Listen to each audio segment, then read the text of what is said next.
Hi there, in this video we're actually looking at the combining of bearings with trigonometry. So we're going to use Pythagoras and trigonometry ratio to find unknown sides or distances and lengths, distance or angles, and then draw diagrams to help us represent the context of a problem to formulate a solution, and then state direction on a radial survey involving compass bearings and compass surveys. So essentially what we're doing is we're going to be like, well, what direction was the primary form, like what direction is something from point A, using bearings and trigonometry. Okay, so we looked at just conversions of bearings last lesson. This lesson we're actually going to look at hybridizing the two things, or bringing the two elements together.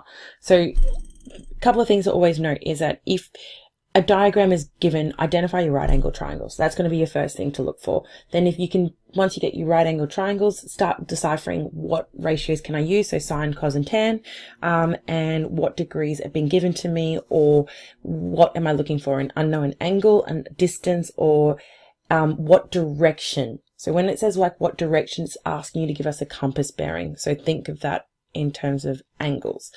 Okay, if no diagram is given, this is always going to be the challenge of creating your own diagram. So you need to be able to read carefully what's happening in the question and extract the important information.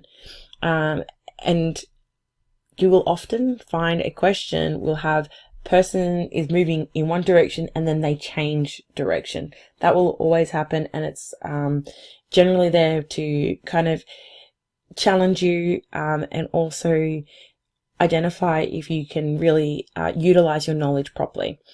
Okay, so generally, as I said to you, you're looking for total distance or final bearing from the start point, so direction of travel. So here we go. We've got a ship that sailed 12 nautical miles. It doesn't matter if it was 12 nautical miles, 12 feet, 12 centimeters, 12 millimeters, or 12 angstroms. The mathematics is always going to stay the same. Just keep in mind, like, that your units are there for when you communicate back in the end. So 12 nautical miles. So I'm going to do some highlighting here. So here's some important information. 12 miles north, and then 20 miles west. Find its true bearing. So that means I have to report in true to the nearest degree. That helps, from the starting point. Now, because we don't have a diagram here, and we're going to have to start drawing one. So what we're going to do is it's saying it's 12 nautical miles from north. So I know that there has to be a straight, let's pick a different color. Is it going to change? There we go. Pick a different color and true north. And my drawing generally is never to scale, sorry. So there's my straight line, which is not very straight, and that's even worse. There we go.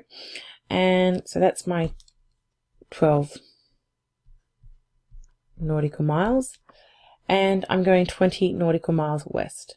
So I'm going to take my color again and go, so the boat goes north and then it changes direction and goes west. I'll make that a little bit longer just to appease those who have been like, well, the 12 should be shorter. So 20 nautical miles. Look at that. If we're changing directions like onto a due west or a due east, we're going to create a 90-degree angle. Hurrah! That makes our life a little bit easier. And the question is asking us to find a true bearing from the starting point. So what we're looking for is, and draw with it.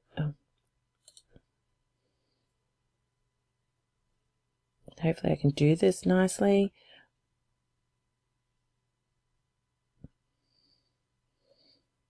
There we go.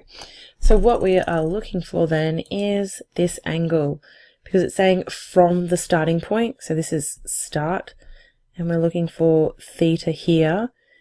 Find its true bearing from the starting point. So what is the bearing from, or the direction or degrees of the boat from that point? So from here. All right, so look at that. That looks like a triangle with an angle and two sides. So I think we can do some trigonometry. So let's do the usual. Assign your hypotenuse. My angle, the one that is opposite, is over here. The one that is along the side of the arm is adjacent. Now I've got my HOA. I can work out what my SOHCAHTOA is going to be, what my ratio will be. So in this case here, I've got O and A, so that means it's a tan question. So this is going to be tan theta equals opposite over hypotenuse. Oh, whoa, hey, that's not true. It's over adjacent. Look at that. And let's formula, substitute. I've got opposite, which is 20 over 12. I don't know what theta is, so it's tan theta. And I'm going to do some mathematics, which is going to leave us with theta equals tan 1, 20 over 12. And that leaves us with 59.036. Sorry, I'll pause that for a moment. So I've just opened up the calculator just to show you what I am doing. So that's where I'm getting my 59.036 from. And then it's saying to the nearest degree. So at the moment it is in degrees, but to the nearest one, theta is going to be, looking at this value here, 59 degrees. So our ship has sailed that far. Oh, wait, there? No. This is why you read the question carefully. True bearing. So that's 59 degrees.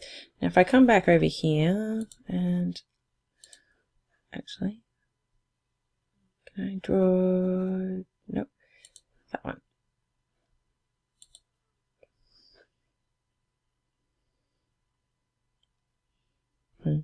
Anyway, so I'm going to draw this line and then this line. So here's another little compass rose, assuming that that is straight. And what we're going to do is work out, because this is a true bearing, we need to work out this angle. So that's going to be 360 degrees minus 59, which equates to 301. Oops, degrees true. So there we go. I was a bit cheeky there and I was like, wait there, I think I'm done. But I went back, read the question really carefully, find its true bearing from the starting point.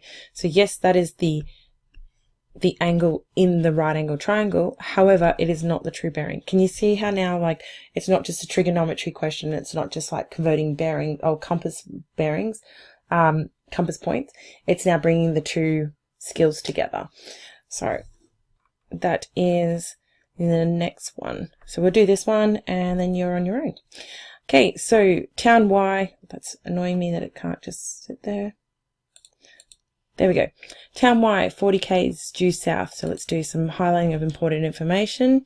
And so 40 k's due south. So anytime you see like due south, due north, due east, due west, they're like actually on the lines. So this is a trick question. There generally will be some sort of indication of a right angle triangle at some point.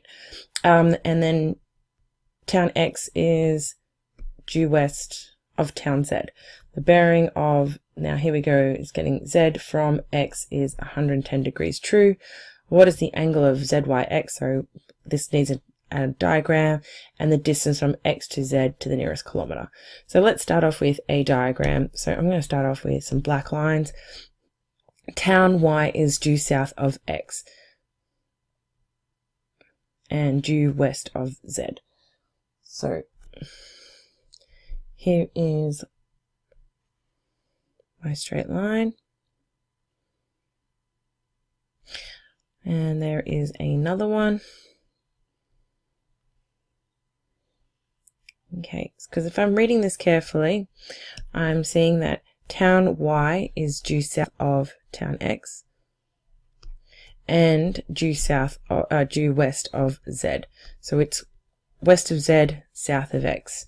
The bearing of X, of Z from X. So that means this line here of Z from, so looking at Z from X, so we're looking at that angle is 110 degrees. Okay, so it's not that one. It's going to be,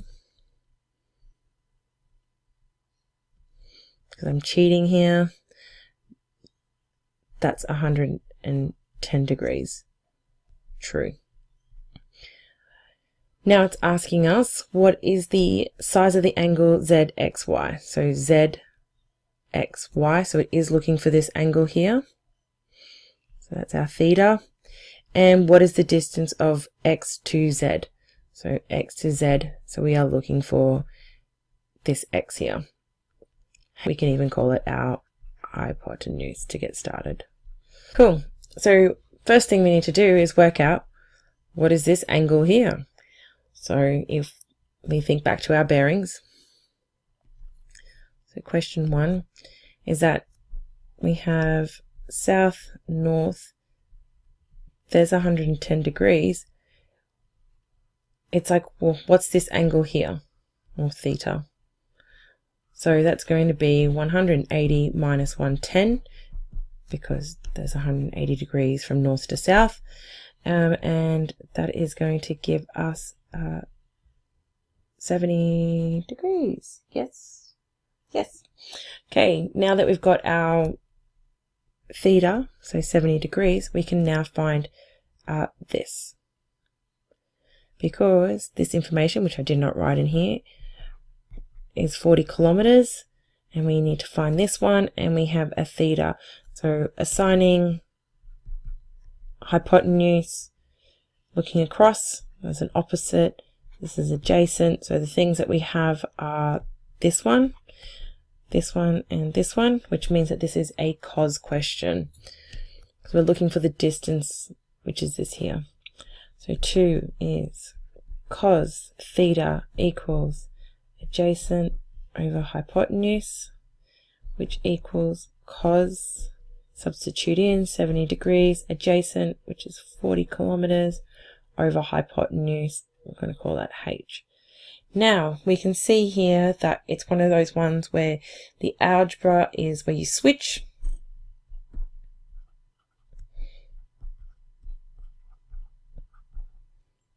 Which means that h equals 116.95 kilometers.